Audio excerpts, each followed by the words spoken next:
At nagbabalik po kami dito sa Premier Volleyball League Reinforced Conference. Ang friend po ang inyong lingkod, Sinjan Reyes. At kasama pa rin po natin si Alfred Valbuena. Alfred, balikan muna natin ang set number 3 at kumusta nga ba ang ginawa ng ating dalawang koponan? Yan, kita natin kahit sa atake lamang ang Fighting Horizon, nanalo pa rin dito yung Angels dahil sa pinakita nilang service aces at sa blocking. Unforced errors ang binigay dito ng Fighting Horizon, 11. Ngayon naman sila ang nag-dominate sa pagbigay ng unforced errors. 4 lang ang binigay ng mga Angels dito. Kaya naman, nanalo ang mga Angels nung third set. As coaches would say, volleyball is a sport of perfection. Pag nagagawa mong perfect yung receive mo, perfect yung set mo, dun ka talaga mananalo. At yung less errors will give you that winning set. Tulad ng ginawa dito ng ating Angels. And just like that, on cue, Rachel Ostero emphatic on that last play. Napakaganda ng running hit na pinakita doon ni Rachel Ostero. Yeah, that was a great first point there coming from Osteros from the Angels na it's really building their confidence. Kita mo, lahat sila na-hype doon sa palo na yun ni Osteros. Napakagandang paghabol dito. Ang ginagawa ng ating Angels, makakita pa tayo ng come from behind na 5th set. Yan ang aabangan natin by the end of the set. But tuloy-tuloy ang pag-abante dito ng ating Angels with track on the service line. Negrito, basang-basa na ng ating Angels. At block party na ang ginagawa dito ng ating Angels. 3-2-0 on the third set. Para po doon sa mga kakasama na po sa atin, nauna pong umabante dito ang ating Fighting Horizon ng 2 sets. At ng third set naman, hinabol talaga ng Angels hanggang sa manalo sila ang third set na iyon. We are now on our 4th set kung saan nag-iiba naman ang ating kwento ngayon. Tuloy-tuloy ang pag-service dito ni Track. 4 na puntos na ang kanyang siniserve dito, or 4 na rallies. Track again for the service. Over-receive. Lifting violation na itatawag para dito sa ating Fighting Horizon. Yes, the Angels learned from their mistake nung second set natin. They were up by 3 points. Crucial moments of the set, 23-20, tapos nahabol pa sila. Nag-force pa ng deuce point. Talo sila nun. Kaya ngayon, sinusigurado nila bawat point, bawat execution nila na makakapunto sila. Mapa-defense man, mapa-offense, dig, block, binibigyan nila lahat. At nagsisimula yan sa napakagandang service na ginagawa dito ni Track. At tingnan natin kung magpapatuloy ang Mercado. Going cross-court at pasok ang palo ni Paneng. Nagpapakilala dito si Paneng Mercado sa inyong lahat. At napakagandang first set ang pinapakita dito ng ating Fighting Horizon. 7-0. At tumawag ng timeout dito si Coach Nes Pamilar. Alam natin na gantong stages of the game, early stages, pero ganito kagad yung lamang. Medyo sabihin delikado. Natin, yeah, delikado kasi yung alam mo yung confidence ng team mo bumababa na. Yung moral, hindi na team nakakahabol. moral, yun, yung moral. At kung titingnan natin itong Angels, so napakataas ng moral after the third set win. Sunod-sunod na puntos, Rumey Galo, lahat ginagawa ng Angels. Very busy on the net offense, very busy on the back row defense. Busy din yung blocking department nila. So, napakagandang simula dito sa fourth set. At titingnan natin kung magtutuloy-tuloy yan. Sa pagbabalik natin dito sa ating matchup, kung saan si Track pa din ang nagsaserve. Nice floater there from Track. Negrito goes running para kay Sangpan. Nepomuceno was there. They go back row to Track. Easy pick up. Negrito. Sasagot dito Prado. Nepomuceno was there. Enclona puts it up para kay Paneng. Paneng cross court. 4 touches violation. So sa first touch, tumama na kay Track. Sa pag-iwas niya, tumama sa braso eh. Mas nakuha ni Nepomuceno. Tapos sinet naman ni Enclona kay Mercado, kaya 4 touches ang tawag doon. Napaka-talas talaga ng mata ng ating mga referees dito. Negrito was there for the service line running hit para kay Ostero. Smart drop ball there coming from Rachel Ostero, which brings our Petrogas Angels to a 7-point lead. At sila ang mauna sa first technical timeout dito sa ating fourth set. Magbabalik po kami dito sa PVL on SNA Livestream.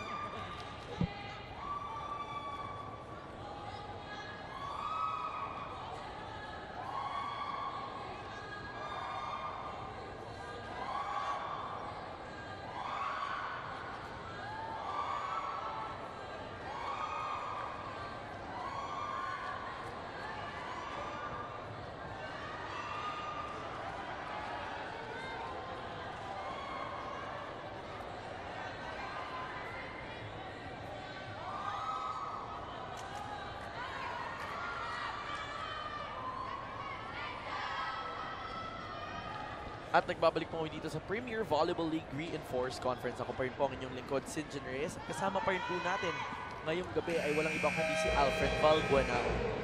Alfred, ano masasabi mo dun sa unang pasabog dito ng ating Petrogas Angels sa first 8 points lamang ng ating 4th set? Well, wag muna silang maging overconfident na kahit ganito lamang nila, ganito kalaki 7 points, eh, start pa lang ng set natin. Mahaba-haba pang kailangan nilang lakbayin para manalo itong set na to for sa 5th set. Kasi ganito rin nangyari kanina nung 3rd set eh.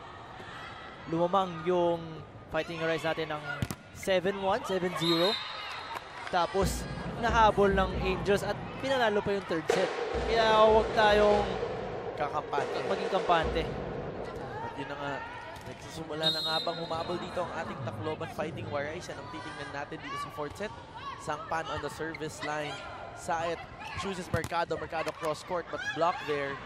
Nepomuceno, rather Inclona was there for the second touch. Free ball ang binigay dito ni Track. They go to Prado. Prado, down the line ang pupuntos ulit.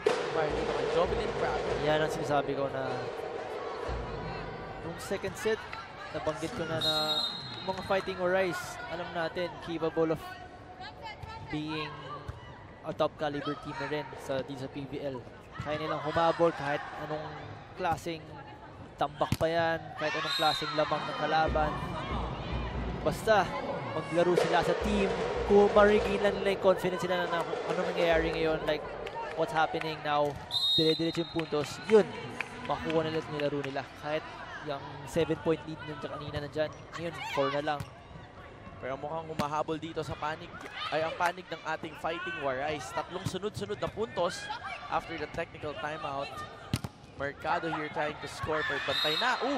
Nagkahiyaan ang dalawang Thai imports natin. That last play. It was a great off the block check, or sabihin natin check na lang sa blocking dito ng Fighting Warriors. Nabasa nila yung play ng Angels, ngunit hindi sila nakapag-communicate sa likod. Dalawang Thai import natin na nagpakiramdaman, nagkapaan kung sinong kukuha ng bola. Delikado yan ngayon dahil nakukuha na ulit ng ating Angels ang kanilang groove dito sa ating 4th set. Dalawang sunod na puntos na ng binawi dito ng ating Angels. We now have Saet on the service line. Sharp service from Saet. Shola Alvarez trying to make a score here. Inclona was there. They go to the back row kay Track, pero lumabas ang bola ni Track. Mali yung contact ng bola sa kamay niya. Kitang-kita mo yung bola, yung wrist niya. Sinubukang ilihis kasi yung bola. Sinubukan niyang lihis sa left side niya, sa down the line side niya. Kaso nga lang, umover sa angle. Yan, maraming kailang i-perfect dito sa volleyball. Musa trying to score there. Amporn scores off the corner pocket. 11-5. 6 na puntos ang abante dito ng ating Angels, and we now have Paneng Mercado on the service line. Tingnan natin sinong target dito ni Paneng. Nice floater. Diretso sa likod kay Prado. They go to Amporn. Good touch there from Saet. They go to Nepomuceno on the opposite side. Net touch. Yes, coming from Alvarez. Nakita niya yung bola na i-drop niya eh. I-drop na ni Nepomuceno yung bola. Kaya inabangan niya. Ngunit ng gigil doon, kaya sumabit yung fingertips niya sa net. Paneng still on the service line. Nice service from Mercado. Backset sinigito kay Shola to the block. Pero yun, she redeemed herself kaagad. Coming off that error, nakapuntos naman kaagad for the Fighting Warriors. Nafe-feel ko rin yun minsan eh. Dati when I was playing. Paano mo nafe-feel? Pag nagkaka-error ka, gusto mong bumawi. Kaya minsan sasabihan mo yung setter mo na, sige, pabawiin mo ako para makuha ulit yung confidence eh. Pero yung delikado dyan, yung tinatawag nating gigil. Oo, yun ang iiwasan natin. Tignan natin kung may manggigigil pa dito. Mercado was there for the pickup. They go to Track on the second touch. Cross court at pasok na pasok ang cross court ni Track. Walang nakakabot dito kay Track dahil sa lengthy wingspan niya.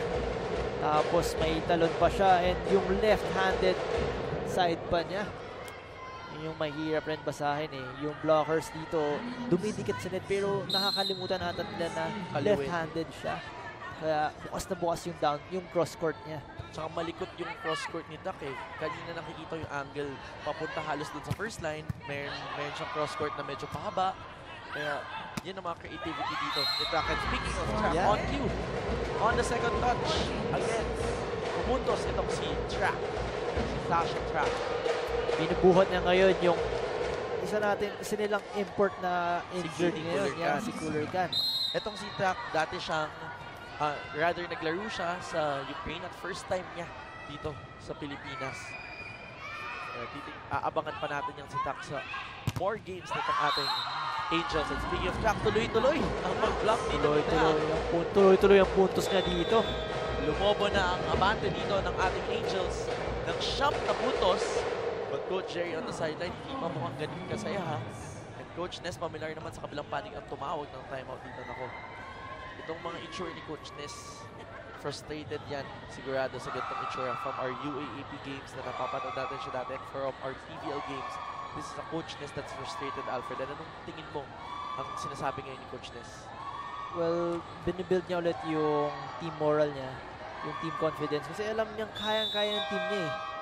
Ngunit may mga lapses lang pagdating sa defense, sa communication like nangyayari kanina. Hindi alam kung sino kumuha ng bola. And yung mga unforced errors. Siguro for Fighting Horizon, they need to communicate more. And Negrito should distribute the ball well and make combination plays. Na nawala ngayon eh. Set natin na to eh. Hindi natin masyado nakita eh. Speaking about set, pag-usapan natin at si Negrito, kumusta naman ang kanilang statistics ni Chisa at pag pinagtapat sila? Pag pinagtapat mo, parehas lang sila sa excellent sets eh, with 17 apiece. Pero nagkakatalo lang sa attempts. Mas labang sa attempts si Negrito with 93, kay Saet 84. Kaya mas mataas success rate ni Saet with 20%. At babalikan natin ang efficiency ng dalawa nating setters sa pagbabalik namin dito sa PVL on SNA Livestream.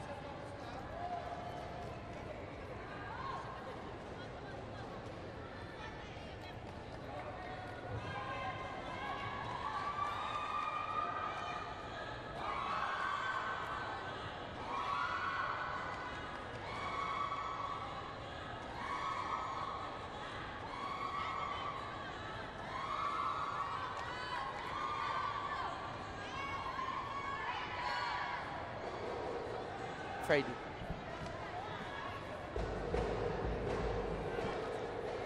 At nagbabalik po kami dito sa PVL on SNA Livestream. Ako pa rin po inyong lingkod, Sid Reyes. At kasama pa rin po natin ang kilabot ng volleyball na si Alfred Balbuena. Kanina, nabanggit ni Alfred itong mga setters natin kung saan pareho lamang sila sa number of excellent sets na 17.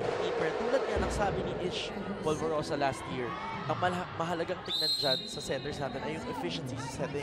For Chisa, ang efficiency niya sa setting ay 20.24%. Kontra naman kay Kyle Negrito na 18.28%. Hindi masyadong nagkakalayo, pero pinapakita nito na mas successful ang mga set ni Ate Chi kung saan mas pumupuntos ang nabibigyan niya ng sets. Going back to our match naman, abante pa din dito ang ating Angels ng 9 na puntos dito sa ating 4th set. Kung kakasama nyo lang po sa amin dito mga kapamilya, nung first 2 sets po nakuha yun ng ating Tacloban Fighting Warais at ngayon po nung 3rd set bumawi ang ating Angels. Kaya tayo'y nandito sa ating 4th set kung saan abante ang ating Angels with 10 points after the track hits. The Angels now are feeling like they're forcing the match for a 5th set. And feeling their groove, kinuha nila yung momentum, building their momentum, coming into the 5th set para dire-diretso. At baka makuha pa nila itong game. Come from behind game to. Napakagandang point niya yun, Alfred. Yung momentum nitong ating Angels ay tuloy-tuloy lamang mula dun sa pagkapanalo nila noong 3rd set. At kitang-kita mo naman yung moral ng team iba kahit dun sa last error na nangyari at nagawa doon ni Track. Talaga nakangiti pa din at parang bawi tayo. Yun ang facial expression at ang body language dito ng ating Angels. We go to Track. Pero Track, tingin mo alam kung bakit eh. Kasi nagsimula itong 4th set ng maganda with that explosive running hit from Osteros eh. doon nagsimula lahat. Pagkatapos ng dire-diretso na service aces dito ni Track. Tapos yung coverage, depensa ng Angels nandun, blocking nandun. Kaya ganito, kalaki na ang lamang nila. Speaking of Ostero, she is denied there. That ball doesn't cross the net. Mabasa 7 puntos ang abante dito ng ating Angels. Titingnan natin kung ano bang adjustments ang gagawin dito ng ating Angels. Service is now with Jackie Amporn. Floater there. Saet chooses Track. Over the blockers. Napakatalinong move ang drop ball na yun ni Track. Veteran move there coming from Track. Kitang-kita niya sarado na yung pagdadaanan niya ng bola sa palo. Pero syempre, may mga other options naman tayo pwedeng gawin in mid-air. Like what she just did with that drop ball there na walang tao. Tuloy-tuloy tayo dito sa ating aksyon as they go to Prado naman. Alfred on the other side there. Prado, naubusan ng gasolina on that last play. Hindi natin masyado nararamdaman dito yung presence ni Jovi Prado. Unlike no past sets natin na halos sa kanya yung puntos pumupunta sa kanya yung puntos Pero ngayon, dahil wala silang receive, wala silang depensa, puro errors pa sila, yun ang resulta. Napatahimik na itong si Jovelyn Prado sa kabilang panig. Pero si Paning Mercado naman, humihingi ng check ball on that last play. But no check, ang sabi ng ating referees. Babasa 8 puntos ang kabante dito ng ating Angels. Now have Kyle Negrito on the service line. Nice service from Negrito. Hindi nahabol ni Ate G. Second ball on the last play. Bumabawi naman dito yung mga fighting warriors natin pagdating sa service. Alam natin, Negrito is really one of the top servers sa league natin. With that heavy serve, float serve na pinapahirapan yung receive ng Angels. Pero ang nagpapahirap naman dito sa fighting warriors, maliban kay Tak ha, itong si Mercado with an off-speed shot. Paning Mercado, talagang simple lamang yung mga galaw pero napakaganda ng resulta. At yun naman yung mahalaga dito sa ating 4th set. Abante ang ating Angels ng 8 puntos at 5 puntos na lang para makuha ang set na ito. We now have Rachel Ostero on the service line. Nice service from Ostero. Free ball ang ibibigay dito ni Hiapa. Back row mula kay Track. Sasagot naman para dito sa kabilang panig. Prado, Alvarez rather, but denied by Mercado and Pusa. Sinave lang ni Negrito doon yung play alam natin, kita natin yung bola papunta na sa net pero inabangan niya sa ilalim. Tinimingin niya na hindi sasabit yung net.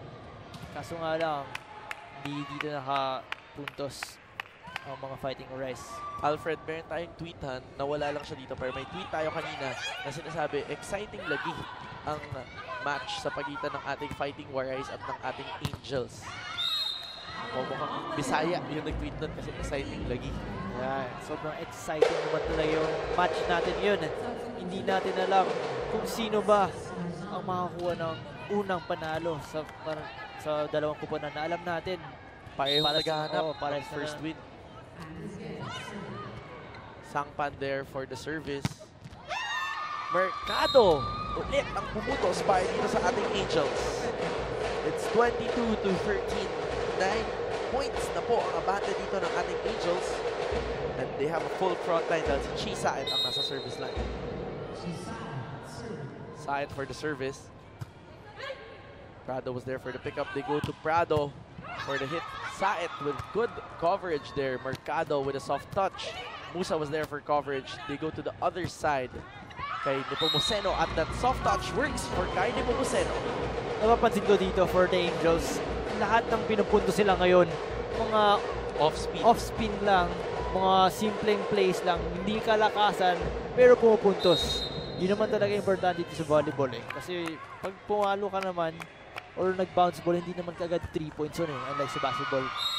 Dito, isa-isa lang. Baka bumagsak lang yung bola sa court ng kalaban mo, puntos kagad yan. And speaking of simple plays, ito playmaker natin na si Chi Saet brought her team to the first set point advantage dito sa ating 4th set.